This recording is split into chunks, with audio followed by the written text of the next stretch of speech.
पिछले लेक्चर में हमने मानव कार्यकी का एक नया चैप्टर स्टार्ट किया है जिसे हम मानव में जनन या ह्यूमन रिप्रोडक्शन बोलते हैं। पिछले लेक्चर में हमने पढ़ा था कि जनन की परिभाषा क्या है, जनन किसे कहते हैं, सेकंड लैंगिक द्विरूपता किसे कहते हैं, थर्ड यौवनारंभ या प्यूबर्टी किसे कहते हैं। आज के लेक्चर में हम नर जनन तंत्र या मेल रिप्रोडक्टिव सिस्टम की स्टडी करेंगे। यानी मानव के अंदर जो नर जनन तंत्र होता है उसकी संरचना का हमें अध्ययन करना है। अब एक बार नर जनन तंत्र का रफली अध्ययन करते हैं कि कौन कौन सी संरचना इसके अंदर पाई जाती है, फिर उसके बाद हम एक एक संरचना के बारे में विस्तार से अध्ययन करेंगे कि नर जनन तंत्र का निर्माण कौन कौन सी संरचनाओं से होता है। फिर उन स्ट्रक्चर का हम विस्तार से स्टडी करेंगे या अध्ययन करेंगे। अब इसमें सबसे पहले जो नर जनन तंत्र है उसमें जो ये स्ट्रक्चर हमें दिखाई दे रही है ये वृषण या टेस्टिस कहलाती है। नर जनन तंत्र की सबसे प्रमुख संरचना वृषण या टेस्टिस होती है। वृषण को प्राथमिक जनन अंग भी कहते हैं। प्राथमिक जनन अंग किस लिए बोला गया है? क्योंकि वृषण नर जनन तंत्र का ऐसा भाग है जिसमें नर युग्मक या शुक्राणु बनते हैं। मादा में जो अंडाशय होता है उसको प्राथमिक जनन अंग बोलते हैं, क्योंकि अंडाशय ऐसा भाग होता है जिसमें मादा युग्मक या अंडाणुओं का निर्माण होता है। तो ये स्ट्रक्चर जो हमें दिखाई दे रही है इसे वृषण कहते हैं।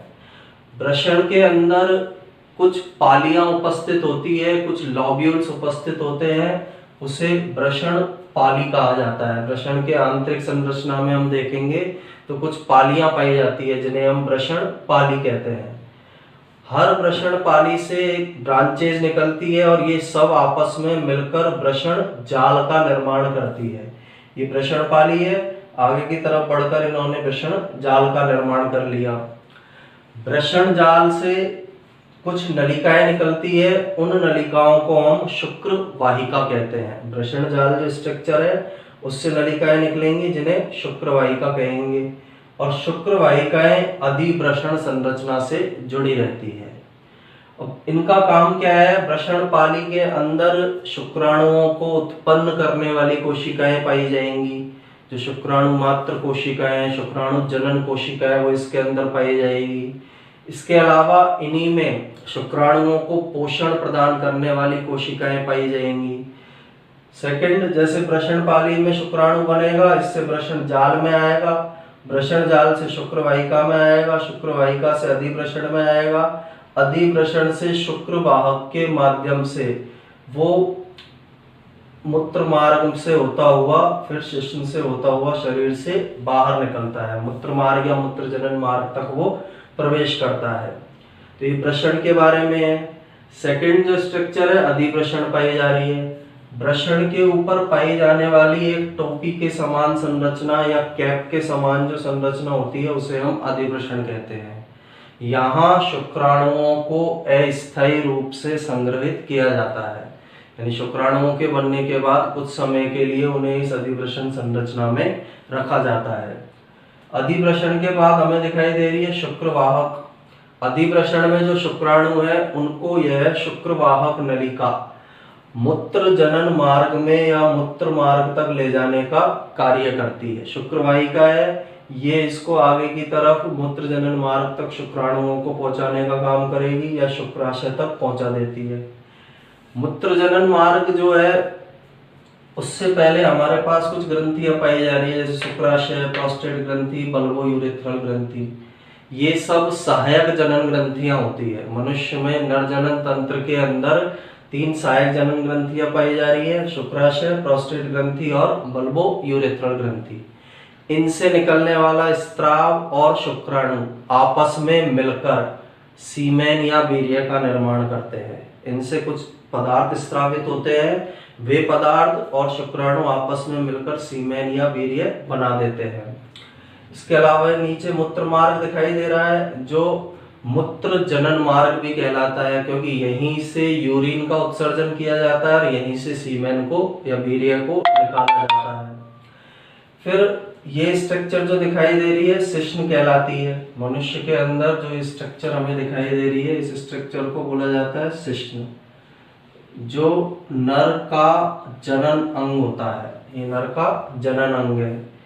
शिश्न का ऊपरी हिस्सा कुछ फूला हुआ होता है जिसे शिश्न मुंड के नाम से जाना जाता है, और शिश्न पर जो आवरण मिलता है उसे अग्रछद या प्रीप्यूस कहा जाता है। शिश्न पर पाया जाने वाला आवरण अग्रछद या प्रीप्यूस कहलाता है। तो ये मानव जनन तंत्र के प्रमुख भाग हैं। मूत्राशय और मूत्रवाहिनी जनन तंत्र का भाग नहीं होते हैं, ये उत्सर्जन तंत्र का भाग होते हैं। लेकिन नर के अंदर मूत्र भी उसी मार्ग से आ रहा है, वीर्य भी उसी मार्ग से आ रहा है, इसलिए ये जो मूत्र वाहिनियां हैं ये आकर जुड़ गई, मूत्राशय में आ गई। मूत्राशय में आ गई, इसके बाद जो मूत्राशय का मार्ग है या मूत्र का मार्ग और सीमेन का मार्ग दोनों एक हो जाते हैं, उभयनिष्ठ मार्ग ये बना देते हैं। इसलिए यहाँ मूत्राशय और मूत्र वाहिनी को भी प्रदर्शित करते हैं। तो ये सभी संरचनाएं मिलकर मनुष्य में नर जनन तंत्र का निर्माण करती है। इन सब स्ट्रक्चर के मिलने से नर जनन तंत्र का निर्माण। नर जनन तंत्र में प्राथमिक जनन अंग वृषण को कहा जाता है। वृषण को प्राथमिक जनन अंग क्यों कहा गया है? क्योंकि नर जनन तंत्र में जो नर युग्मक है या शुक्राणु है उनका निर्माण वृषण के द्वारा किया जाता है या वृषण में संपन्न होता है, इसलिए इसे प्राथमिक जनन अंग कहते हैं। मादा में अंडाशय को प्राथमिक जनन अंग कहते हैं क्योंकि मादा में अंडाणुओं का निर्माण अंडाशय के अंदर संपन्न होता है। इसके अलावा सहायक जनन अंग है अधिवृषण, शुक्रवाहिनी, प्रोस्टेट ग्रंथि, बल्बोयूरेथ्रल ग्रंथि, शुक्राशय ग्रंथि और शिश्न। ये सारे अंग सहायक जनन अंग कहलाते हैं। प्राथमिक जनन अंग और सहायक जनन अंग आपस में मिलकर नर जनन तंत्र का निर्माण करते हैं। सबसे पहले हम प्राथमिक जनन अंग के बारे में पढ़ेंगे, उसके बाद इन सहायक जनन अंगों के बारे में स्टडी करेंगे। प्राथमिक जनन अंग वृषण या इन्हें ही इंग्लिश में हम टेस्टिस कहते हैं। एक जोड़ी होते हैं, दिखाई दे रहे हैं हमें, एक जोड़ी है, अंडाकार है, अंडे की आकृति की ये स्ट्रक्चर या संरचना होती है। उदर गुहा के बाहर होते हैं, उदर गुहा के बाहर पाए जाते हैं। ये वाला हिस्सा उदर गुहा, इससे बाहर की तरफ ये वृषण पाए जाएंगे और उदर गुहा के बाहर ये एक संरचना में स्थित होते हैं जिसे हम वृषण कोश या स्क्रोटम कहते हैं। वृषण जिस संरचना के अंदर उदर गुहा के बाहर पाए जा रहे हैं उस संरचना को वृषण कोश या स्क्रोटम के नाम से जाना जाता है। स्क्रोटम के अंदर या वृषण कोश में ये पाए जाएंगे। इसका भी एक रीजन होता है कि वृषण उदर गुहा के बाहर क्यों पाए जा रहे हैं। हमारे शरीर का टेम्परेचर है 37 डिग्री सेल्सियस, जबकि शुक्राणुओं के परिपक्वन के लिए लगभग 35 डिग्री सेल्सियस तापमान की आवश्यकता होती है। तो ये तापमान या टेम्परेचर को कम करने के लिए वृषण उदर गुहा के बाहर पाए जाते हैं। उदर गुहा के बाहर टेम्परेचर 2 से 3 डिग्री सेल्सियस कम हो जाता है, जिससे कि शुक्राणुओं का आसानी से निर्माण और परिपक्वन हो पाता है। क्योंकि टेम्परेचर बॉडी का 37 है, बाहर का 35 है, कम तापमान पर वो आसानी से परिपक्व हो जाते हैं। इसके बाद वृषण कोश जो है, वृषण कोश है क्या? ये जो वृषण हमने स्ट्रक्चर बनाई है, इस वृषण, ये जो वृषण संरचना है एक थैले की तरह की संरचना में पाई जा रही है। इस संरचना को ही वृषण कोश या स्क्रोटम कहते हैं। वृषण जिस थैले के समान संरचना में पाए जा रहे हैं उसे वृषण कोश या स्क्रोटम कहा जाता है। वृषण कोश में अरेखित पेशी तंतुओं से निर्मित डार्टोस पेशी होती है। अब ये जो वृषण कोश है इसके अंदर एक विशेष प्रकार की पेशी पाई जा रही है जिसे हम डार्टोस पेशी कहते हैं। डार्टोस पेशी ये पेशी है, ये पेशी जो है इस पेशी को डार्टोस पेशी कहा जाता है। और डार्टोस पेशी की सहायता से जो वृषण है वृषण गुहा में या वृषण कोश से जुड़े रहते हैं। डार्टोस पेशी वृषण को वृषण कोश से जोड़े रखने का कार्य करती है। तो और डार्टोस पेशी का निर्माण अरेखित पेशी तंतुओं से होता है, यानी डार्टोस पेशी या डार्टोस मसल्स जो है वो अरेखित प्रकार के पेशी तंतुओं से बनी होती है।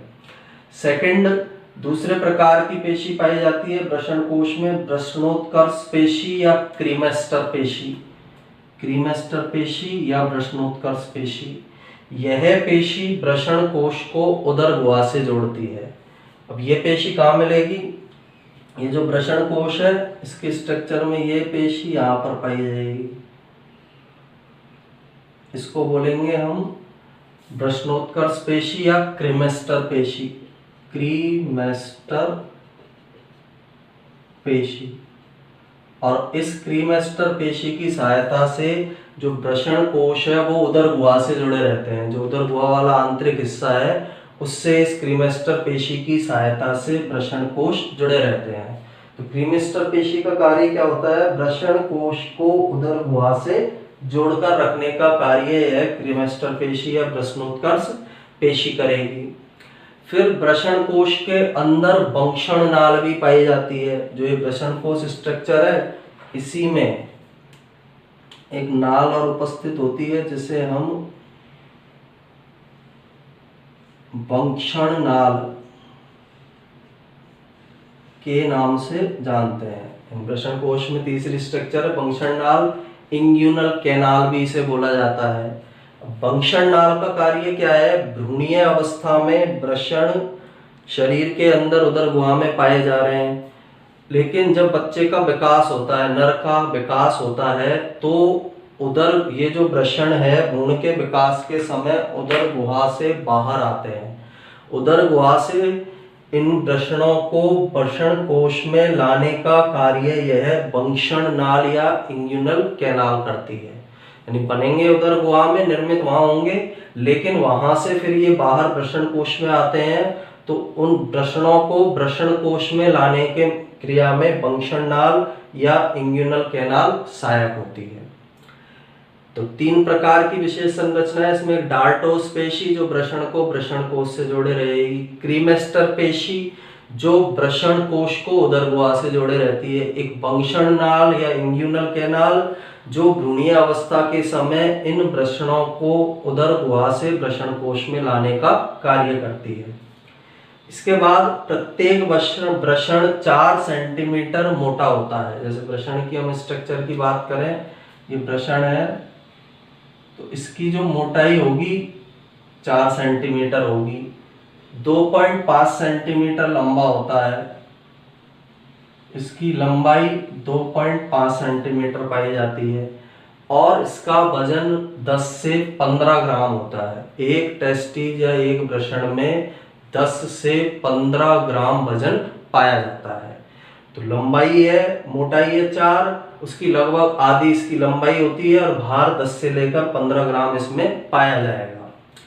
इसके बाद वृषण कोश तो एक आवरण है ही वृषण में, इनके अलावा वृषण के ऊपर एक आवरण और उपस्थित होता है। वृषण जो स्ट्रक्चर है उसके ऊपर एक एनवलप या आवरण भी पाया जा रहा है, जिसे हम वृषण खोल या टेस्टिकुलर कैप्सूल कहते हैं।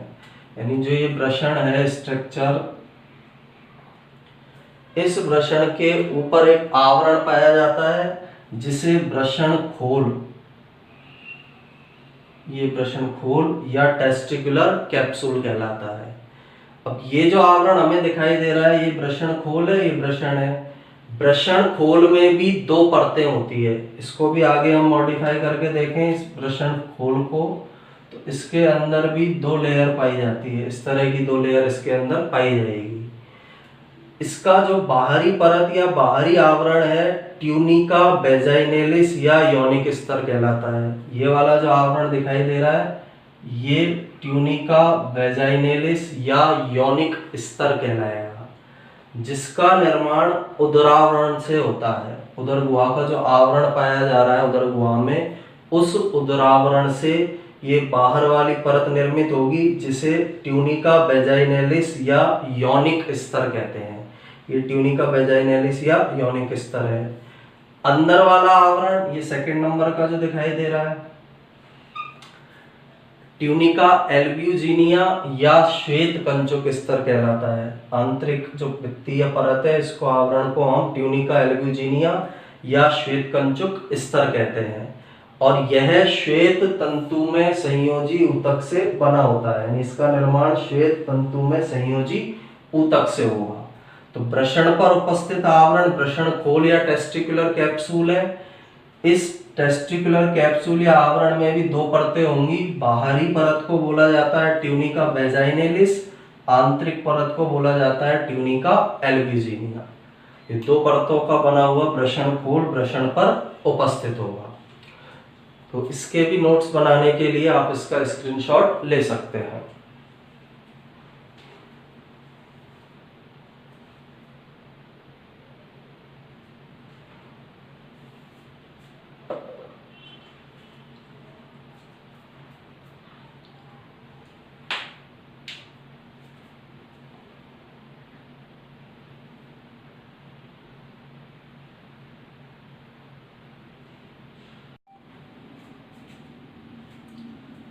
वृषण के ऊपर पाया जाने वाला आवरण वृषण खोल कहलाता है, यानी वृषण के ऊपर जो एनवलप या आवरण उपस्थित है उसे वृषण खोल कहेंगे। से वृषण स्ट्रक्चर है, इसके ऊपर जो आवरण उपस्थित होगा उसे बोला जाता है वृषण खोल। दो आवरण से बना होगा वृषण खोल, एक ये वाला आवरण है, सेकंड ये वाला आवरण है। बाहर वाले आवरण को ट्यूनिका वेजाइनेलिस कहते हैं। ये जो आवरण दिखाई दे रहा है ट्यूनिका वेजाइनेलिस कहलाएगा, ये बाहर वाला आवरण। अंदर वाला आवरण ट्यूनिका एल्ब्यूजिनिया कहलाता है। तो वृषण खोल का निर्माण इनसे हुआ है, अभी हम पढ़ चुके हैं।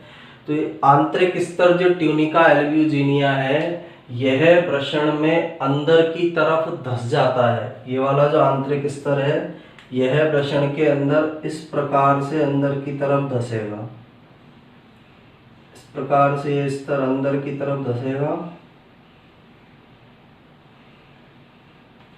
और इसके धसने के कारण वृषण पट्टियां बनती है। ये जो स्ट्रक्चर दिखाई दे रही है वृषण पट्टियां है। वृषण पट्टियों के बीच बीच में जो वृषण पट्टियां हैं ये स्ट्रक्चर है वृषण पट्टी, इसको बोलेंगे हम वृषण पट्टी।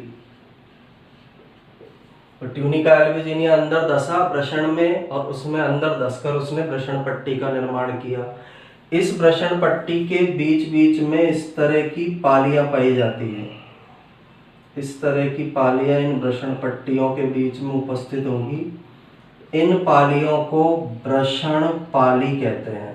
ये जो पालियां बनी हैं इनको वृषण पाली के नाम से जाना जाता है और प्रत्येक वृषण में 250 से 300 वृषण पालियां पाई जाती है।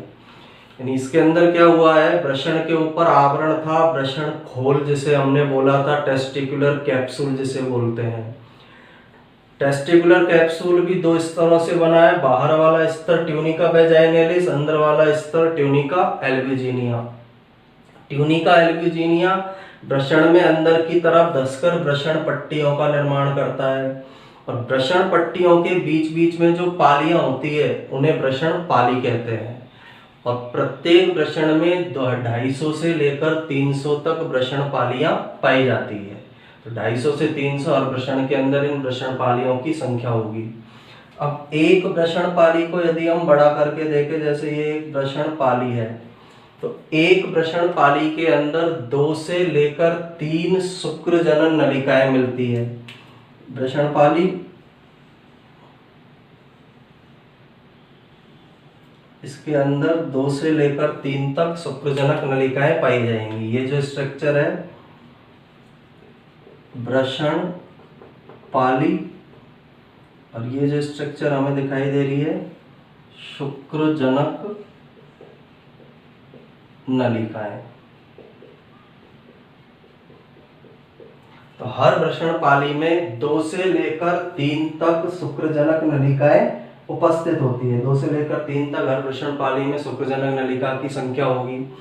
इसके अलावा इस वृषण पाली के अंदर ही रुधिर वाहिकाएं होंगी, अंतःस्रावी कोशिकाएं होंगी, तंत्रिका तंतु होंगे। हर वृषण पाली में 2 से लेकर 3 शुक्रजनक नलिकाएं, रुधिर वाहिकाएं, अंतःस्रावी कोशिकाएं और तंत्रिका तंतु उपस्थित होते हैं। अब शुक्रजनक नलिकाएं जो हमने बनाई है, इनके बीच में एक गैप पाया जाता है। ये गैप हमें दिखाई दे रहा है। तो इस गैप में इस तरह की सेल्स उपस्थित होंगी। इन सेल्स को अंतराली कोशिकाएं कहते हैं। यानी ये जो शुक्रजनक नलिकाएं हैं, इनके बीच बीच में गैप मिलेगा, अंतराल मिलेगा। उस अंतराल में पाई जाने वाली कोशिकाएं अंतराली कोशिकाएं कहलाती है, या इनका दूसरा नाम लैडिंग कोशिकाएं होगा। इन अंतराली कोशिकाओं के द्वारा ही टेस्टोस्टेरोन हार्मोन का सिक्रेशन होता है, जो एक नर हार्मोन है। नर में द्वितीयक लैंगिक लक्षणों का नियंत्रण, सहायक जनन ग्रंथियों के नियंत्रण में ये सहायक होगा। फिर शुक्रजनक नलिका जो है, उसके चारों ओर संयोजी ऊतक का एक आवरण मिलेगा। ये जो शुक्रजनक नलिका हमें दिखाई दे रही है, इसके चारों ओर भी एक आवरण पाया जाता है। जैसे शुक्रजनक नलिका ये है, ये शुक्रजनक नलिका है। इस शुक्रजनक नलिका के चारों ओर संयोजी ऊतक का एक आवरण होता है। इस आवरण को ट्यूनिका प्रोप्रिया कहते हैं। ये शुक्रजनक नलिका है और शुक्रजनक नलिका के चारों ओर एक संयोजी ऊतक का आवरण होता है, जिसे ट्यूनिका प्रोप्रिया कहेंगे। ट्यूनिका प्रोप्रिया जो स्तर है, ये वाला जो स्तर हमें दिखाई दे रहा है, इस स्तर के अंदर उपस्थित स्तर इस स्तर के अंदर उपस्थित स्तर जनन उपकला कहलाता है। जैसे ये लेयर है, इस लेयर के अंदर भी एक लेयर उपस्थित होगी। ये लेयर थी ये ट्यूनिका प्रोप्रिया की, इसके अंदर भी एक लेयर उपस्थित होती है। इस तरह की एक लेयर मिलेगी, जिसे हम जनन उपकला कहते हैं। और जनन उपकला में 2 प्रकार की कोशिकाएं पाई जाती है। जनन उपकला के अंदर 2 प्रकार की कोशिकाएं उपस्थित होंगी, जिनमें से प्रथम प्रकार की कोशिकाओं को शुक्राणुजन कोशिकाएं कहते हैं। इस जनन उपकला में 2 प्रकार की कोशिका है। पहली प्रकार की कोशिका शुक्राणुजन कोशिका कहलाती है, जो शुक्राणु जनन की क्रिया द्वारा शुक्राणुओं का निर्माण करेगी। दूसरी प्रकार की कोशिका आलंबन कोशिका, सर्टोली कोशिका, नर्स कोशिका या धात्री कोशिका कहलाती है, और इसके द्वारा विभिन्न कार्यों को संपन्न किया जाता है। जैसे जो विकासशील शुक्राणुजन कोशिकाएं हैं, उनकी सुरक्षा करना, पोषण करना, शुक्राणु के निर्माण से पूर्व स्पर्मेटिड या शुक्राणु पूर्व जो कोशिका बनती है, उसके अनावश्यक कोशिका द्रव्य का विघटन करना। इसके अलावा ये जो सर्टोली कोशिकाएं हैं, ये एक विशेष प्रकार का हार्मोन बनाती है, जिसे इन्हिबिन हार्मोन कहते हैं। और इन्हिबिन हार्मोन शुक्राणु जनन की क्रिया को प्रेरित करने वाले FSH फॉलिकुलर स्टिमुलेटिंग हार्मोन या पुटिका उत्तेजक हार्मोन का नियमन करता है। यानी FSH को कंट्रोल करने का कार्य इन्हिबिन हार्मोन करेगा, जो एक प्रोटीन नेचर का हार्मोन होता है। तो इसके अंदर हमने नर जनन तंत्र वृषण की आंतरिक संरचना पढ़ी है कि वृषण की आंतरिक संरचना में क्या क्या कौन कौन सी संरचनाएं पाई जाती है। अब इसी को हम देखते हैं स्टार्टिंग से। वृषण का ट्यूनिका एल्ब्यूजिनिया स्तर वृषण में धसकर वृषण पट्टियां बनाता है। ये ट्यूनिका एल्ब्यूजिनिया स्तर है, अंदर धसा, इसका निर्माण हुआ वृषण पट्टी का, जिससे वृषण में 250 से 300 वृषण पालियां बनती हैं। इस तरह की 250 से 300 वृषण पालियां वृषण के अंदर बन जाएगी। प्रत्येक वृषण पाली में 2 से 3 शुक्रजनक नलिकाएं, जैसे वृषण पाली है, इसी को हमने बड़ा करके देखा, 2 से 3 शुक्रजनक नलिकाएं पाई जा रही हैं। अंतःस्रावी कोशिकाएं, रुधिर वाहिकाएं और तंत्रिका तंतु, ये सारे वृषण पाली में उपस्थित होंगे। 2 से 3 शुक्रजनक नलिकाएं, अंतःस्रावी कोशिकाएं, रुधिर वाहिकाएं और तंत्रिका तंतु। अब 2 से 3 जो शुक्रजनक नलिकाएं हैं, उनके बीच में अंतराली कोशिका पाई जा रही है। शुक्रजनक नलिकाओं के बीच में गैप है, गैप या अंतराल है, उसमें पाई जाने वाली कोशिकाओं का नाम अंतराली कोशिका है। लैडिंग कोशिकाएं भी इनको बोलते हैं। इनके द्वारा टेस्टोस्टेरोन हार्मोन स्रावित होता है, जिसे हम नर हार्मोन कहते हैं। और यह टेस्टोस्टेरोन हार्मोन नर में द्वितीयक लैंगिक लक्षणों तथा सहायक जनन ग्रंथियों का विकास करता है। इस हार्मोन के द्वारा ही नर के जो द्वितीयक लैंगिक लक्षण है, आवाज का भारी होना, दाढ़ी मूंछों का उगना, इन लक्षणों को कंट्रोल किया जाएगा। इसके अलावा जो सहायक जनन ग्रंथियां हैं, जैसे अधिवृषण है, फिर हमारी शुक्राशय, प्रोस्टेट, बल्बोयूरिथ्रल ग्रंथि है, इनके विकास को ये कंट्रोल करता है। शुक्रजनक नलिका के चारों ओर संयोजी ऊतक का आवरण मिलता है। ये शुक्रजनक नलिका है, इसके चारों ओर संयोजी ऊतक का आवरण मिलेगा। इस आवरण को हम ट्यूनिका प्रोप्रिया कहेंगे। ये जो आवरण मिल रहा है ट्यूनिका प्रोप्रिया कहलाएगा। ट्यूनिका प्रोप्रिया में एक स्तर मिल रहा है जिसे जनन उपकला कहते हैं। जनन उपकला में दो प्रकार की कोशिकाएं हैं। पहली शुक्राणु जन कोशिकाएं, नाम के अंदर ही है शुक्राणु जन, यानी शुक्राणुओं का उत्पादन या निर्माण करने वाली कोशिकाएं। दूसरी आलंबन सर्टोली नर्स कोशिका। इसके दो तीन काम होते हैं। पहला काम, विकासशील शुक्राणुजन कोशिकाओं को सुरक्षा और पोषण देना, यानी जो शुक्राणुजन कोशिकाएं विकसित हो रही है उनको इनके द्वारा सुरक्षा और पोषण दिया जाता है। सेकंड, शुक्राणु पूर्व कोशिका के अनावश्यक कोशिका द्रव्य का विघटन करना। स्पर्मेटिड या शुक्राणु पूर्व कोशिका जो बनती है उसके अंदर से अनावश्यक कोशिका द्रव्य को ये हटाती है, जिससे शुक्राणु का जो वजन या वेट है वो कम हो सके। तीसरा, शुक्राणु उत्पादन को प्रेरित करने वाले एफएसएच के नियमन के लिए इनहिबिन हार्मोन का निर्माण करना। शुक्राणु उत्पादन को प्रेरित करने वाला हार्मोन है एफएसएच, फॉलिक्यूलर स्टिमुलेटिंग हार्मोन या पुटिका उत्तेजक हार्मोन। तो इसको कंट्रोल करने के लिए ये कोशिकाएं इनहिबिन नामक हार्मोन का निर्माण करती है। तो इसका भी आप स्क्रीनशॉट लेकर इसके नोट्स बना सकते हैं।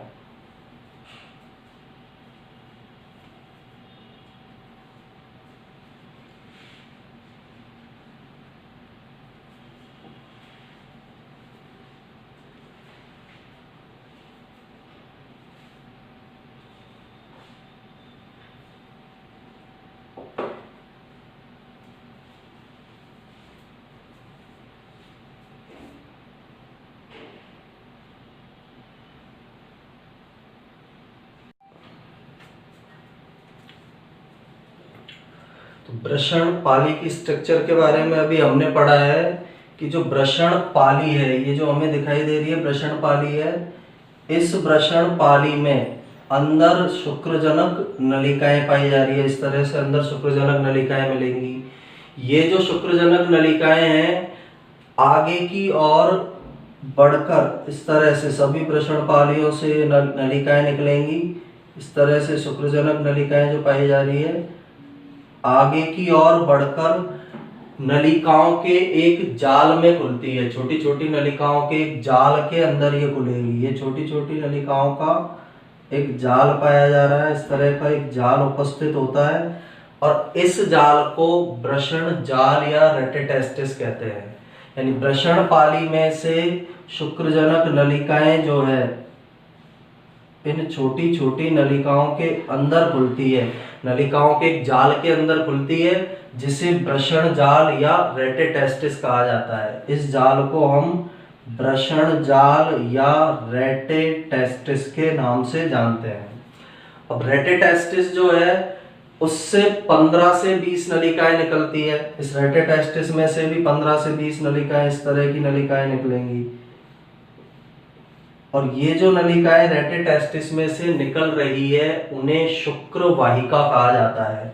ये रेटिटेस्टिस है, इसमें से जो नलिकाएं निकल रही है इन नलिकाओं को शुक्र वाहिका कहा जाता है। शुक्र वाहिका या शुक्र वाहिका कहेंगे, बासा एफरेंसिया भी इनको बोला जाता है। ये शुक्र वाहिकाएं वृषण की अग्र सतह पर, जैसे वृषण है अंदर ये वृषण है तो इसकी अग्र सतह पर एक संरचना उपस्थित है एपिडिडाइमिस। ये स्ट्रक्चर है एपिडिडाइमिस, या इसे हिंदी में हम अधिवृषण कहते हैं। तो ये जो शुक्र वाहिकाएं है आगे की ओर जो वृषण पर अधिवृषण पाया जा रहा है उस संरचना में जाकर खुल जाती है। तो स्टार्टिंग से एक बार फिर से हम समझते हैं। वृषणपाली थी, वृषणपाली में शुक्रजनक नलिकाएं थी। शुक्रजनक नलिकाएं आगे की ओर बढ़ी, छोटी छोटी नलिकाओं के घने जाल में खुली, जिसे हमने वृषण जाल या फिर रेटिटेस्टिस नाम दिया। रेटिटेस्टिस से भी कुछ नलिकाएं निकलती हैं जिन्हें शुक्र वाहिकाएं कहते हैं। शुक्र वाहिकाएं वृषण की अग्र सतह पर उपस्थित अधिवृषण में जाकर खुल जाती है। तो एक तरह से नलिकाओं का एक जाल पाया जा रहा है। छोटी नलिकाएं, जाल बनाया, जाल से फिर नलिकाएं निकली, उन नलिकाओं से उन नलिकाओं को शुक्र वाहिका कहा। शुक्र वाहिकाएं फिर एक नलिका में खुली जिसे हमने अधिवृषण नाम दिया। इसके बाद जो शुक्र वाहिकाएं हैं उनके जो आंतरिक स्तर है पक्षमावी स्तंभी उपकला कोशिकाओं से बना होता है। ये जो शुक्र वाहिका है, शुक्र वाहिका में अंदर की तरफ का जो स्तर होगा उस पर इस तरह के सीलिया पाए जाते हैं जिन्हें बोलते हैं पक्षमाव या सीलिया पाए जा रहे हैं।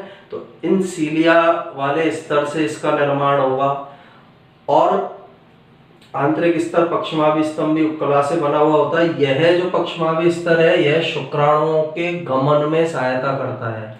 इन पक्षमावों के द्वारा जो शुक्राणु है आगे की ओर गतिशील हो पाते हैं।